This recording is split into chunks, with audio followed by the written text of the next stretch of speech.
বাংলাদেশ ইসলামী ছাত্র শিবিরের যেই গঠিত কিন্তু বাংলাদেশে হয়নি, সেটি আসলে একাত্তরের আগে তারা হচ্ছে বাংলাদেশে এটি পশ্চিম পাকিস্তান থেকে পরিচালিত হতো। পূর্ব পাকিস্তানে এটির উইং সেটি খোলা ছিল, মানে পূর্ব পাকিস্তানে সেটি ইসলামী ছাত্র সংঘ নামে পরিচালিত হতো এবং পরবর্তীতে মানে 71 সালেও কিন্তু 71 সালের গণহত্যার সমর্থক হিসেবে, গণহত্যার সহযোগী হিসেবে বাংলাদেশ ইসলামী ছাত্র শিবির ইসলামী ছাত্র সংঘ নামে তাদের গণহত্যার সমর্থন চালিয়েছেন এবং গণহত্যার সহকারী হিসেবে পাকিস্তানিদেরকে সহায়তা করেছেন। ব্যক্তিগত উদ্যোগে এটি করা হয়েছে, কিন্তু আমার প্যানেলের সমর্থন এবং সম্পূর্ণ সহযোগিতা এ বিষয়ে আমি পেয়েছি।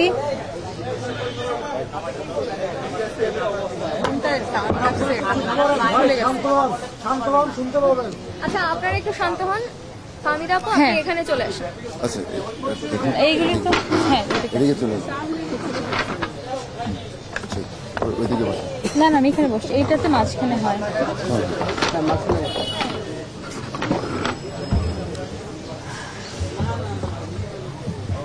তো ওনার যার বিরুদ্ধে আমি রিটটি করেছি, তিনি কেন্দ্রীয় ডাকসু নির্বাচনে শিবির সমর্থিত প্যানেল থেকে জিএস পদে প্রার্থিতা করছেন এবং তার বিরুদ্ধে আমার যেই বক্তব্যগুলি ছিল সেগুলি নিশ্চয়ই আমার আইনজীবী আপনাদের কাছে আরো ক্লিয়ার করবেন, কিন্তু আমি যে মূল যে পয়েন্টগুলি রেখেছি সেগুলি আপনাদের সামনে বলছি। সেটি হলো ডাকসু নির্বাচনের যে গঠনতন্ত্র, সেটির 2-এর এ নাম্বারে যেটি আছে, মানে 2-এর ক, সেখানে আসলে স্পষ্টভাবে লেখা আছে যে ডাকসুর যে মূল উদ্দেশ্য সেটি হলো মুক্তিযুদ্ধের স্পিরিটকে, মুক্তিযুদ্ধের চেতনাকে সমুন্নত রাখা এবং সেটিকে ধারণ করা। বাংলাদেশ ইসলামী ছাত্র শিবির সমর্থিত যে প্যানেল থেকে তিনি নির্বাচন করছেন এবং যে ছাত্র শিবিরের কেন্দ্রীয় কমিটি ঢাকা বিশ্ববিদ্যালয়, সেখানেও কিন্তু তিনি জিএস পদে আছেন। হ্যাঁ, তো সেই জায়গা থেকে বাংলাদেশ ইসলামী ছাত্র শিবিরের যে ঐতিহাসিক যে ভূমিকা এবং ঐতিহাসিক যেই স্ট্যান্ড বাংলাদেশের মুক্তিযুদ্ধের বিরুদ্ধে, সেটি আসলে আমাদের ডাকসুর যে গঠনতন্ত্র, ডাকসুর যে মূল লক্ষ্য এবং উদ্দেশ্য, সেটির সাথে সরাসরি বিরোধিতা করে। এবং আরও যদি এভাবে বলি, আরও যদি বাংলাদেশ ছাত্র শিবির নিয়ে বলতে যাই, বাংলাদেশ ইসলামী ছাত্র শিবিরের যেই গঠিত কিন্তু বাংলাদেশে হয়নি, সেটি আসলে একাত্তরের আগে তারা হচ্ছে বাংলাদেশে এটি পশ্চিম পাকিস্তান থেকে পরিচালিত হতো। পূর্ব পাকিস্তানে এটির উইং সেটি খোলা ছিল, মানে পূর্ব পাকিস্তানে সেটি ইসলামী ছাত্র সংঘ নামে পরিচালিত হতো এবং পরবর্তীতে মানে 71 সালেও কিন্তু 71 সালের গণহত্যার সমর্থক হিসেবে, গণহত্যার সহযোগী হিসেবে বাংলাদেশ ইসলামী ছাত্র শিবির ইসলামী ছাত্র সংঘ নামে তাদের গণহত্যার সমর্থন চালিয়েছেন এবং গণহত্যার সহকারী হিসেবে পাকিস্তানিদেরকে সহায়তা করেছেন। তো এই ঐতিহাসিক স্ট্যান্ড থেকে এবং পরবর্তীতে যদি বলি, ইসলামী ছাত্র সংঘ পরবর্তীতে ইসলামী ছাত্র শিবির নামে স্বাধীন বাংলাদেশে রাজনীতি করা শুরু করে, কিন্তু 72-এর সংবিধান অনুযায়ী বাংলাদেশে আসলে কোনো ধর্মভিত্তিক রাজনীতি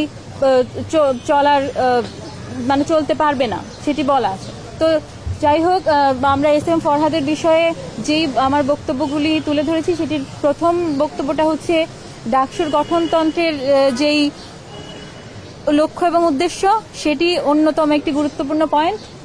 এবং অন্য যেটি আছে সেটি হচ্ছে এস.এম. ফরহাদ, তিনি যেখানে পড়াশোনা করেন, গবেষণা এবং সমাজ কল্যাণ ইনস্টিটিউট, সেখানের যে ছাত্রলীগের পদ ছিল, ছাত্রলীগের কমিটি ছিল, সেখানে তিনি কিন্তু যুগ্ম সাধারণ সম্পাদক হিসেবে সেই কমিটিতে বহাল ছিলেন এবং জুলাইয়ের আগে এবং জুলাই পরবর্তী সময়ে তার কাছ থেকে আমরা কিন্তু কোনো পদত্যাগপত্র বা কোনো ধরনের প্রুফ আমরা পাইনি যে তিনি আসলে এই সংগঠনটিতে আর বিলং করেন না।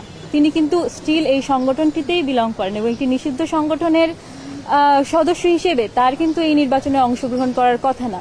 এবং একই সঙ্গে হচ্ছে তিনি বাংলাদেশ এবং ওই যেটি ডাকসুর গঠনতন্ত্রের 2-এর এ অনুযায়ী তিনি যে মুক্তিযুদ্ধকে ধারণ করেন না তার সাংগঠনিক পদ অনুযায়ী। তিনি যে বাংলাদেশ ইসলামী ছাত্র শিবিরের সাধারণ সম্পাদক হিসেবে আছেন সেই অনুযায়ী তিনি আসলে, হ্যাঁ, তো সেই হিসেবে মানে তিনি আসলে এই ডাকসু নির্বাচনে তার প্রার্থিতার বিষয়ে আমরা এই বিষয়টি আনার চেষ্টা করেছি, বা এই বিষয়ে আমার রিটের মূল বক্তব্য। এবং আরও একটি বিষয় যদি বলি, আমি হচ্ছি এই প্যানেলে মুক্তিযুদ্ধ এবং গণতান্ত্রিক আন্দোলন সম্পাদক পদে প্রার্থিতা করছি। তো সেই স্ট্যান্ড থেকে, সেই কমিটমেন্ট থেকে আমার মনে হয়েছে এই বিষয়টি আসলে মুক্তিযুদ্ধের স্পিরিটকে যদি আমরা ধারণ করি, মুক্তিযুদ্ধের বক্তব্যকে এবং এর মূল মন্ত্রকে যদি আমরা সমুন্নত রাখতে যাই, তাহলে এই বিষয়টিও আসলে আমাদের প্রত্যেকের কনসার্নে থাকা উচিত। আর আরেকটি জিনিস, আমি যেখানে পড়াশোনা করছি, চারুকলা অনুষদ, ড্রয়িং অ্যান্ড পেইন্টিং ডিপার্টমেন্ট, সেখানেও আমি যে শিল্প সংস্কৃতির চর্চার মধ্যে বড় হয়েছি, সেই চর্চার মধ্যে আছি। আমি নিজেকে একজন শিল্পী বলে দাবি করি। সেই জায়গা থেকে আমার মনে হয় যে শিল্পীর যে দায়বদ্ধতা, শিল্পের যে উদ্দেশ্য, সেটি হচ্ছে বিস্মৃতির বিরুদ্ধে সবসময় স্মৃতির লড়াইটা জারি রাখা। তো আমি চাই না যে এই আমাদের যে ঐতিহাসিক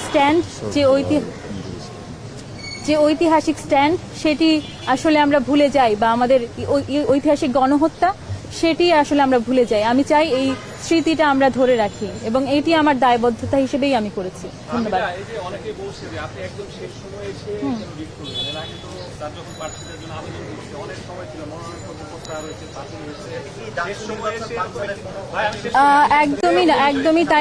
একদমই তাই না। আপনার প্রশ্ন এবং আপনার প্রশ্ন আমি একসঙ্গেই উত্তর দিচ্ছি।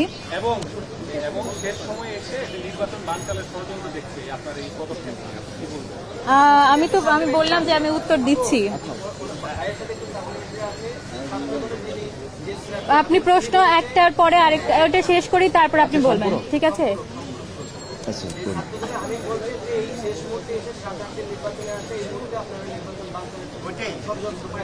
না, এটা তো সেম প্রশ্নই করলো, আপনি সেম জিনিসই বললেন না তো। হ্যাঁ, তো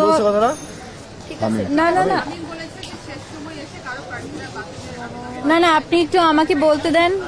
আচ্ছা, আপনি এখানে এসে একটু বলেন, সমস্যা নেই। হ্যাঁ, আমি বলছি তো। আচ্ছা, ঠিক আছে। আমি আমার স্ট্যান্ডটা এবং মানে আমার কমিটমেন্টের জায়গাটা আসলে আপনাদের কাছে ক্লিয়ার করেছি। নির্বাচন হোক, আমরা সবাই চাই। গণতান্ত্রিক পদ্ধতির অন্যতম একটি হাতিয়ার হচ্ছে নির্বাচন। তো আমরা কখনোই চাই না নির্বাচনটি বানচাল হোক। এবং আমাদের প্যানেলের থেকে আমাদের প্যানেলের যে বক্তব্য, সেটি হচ্ছে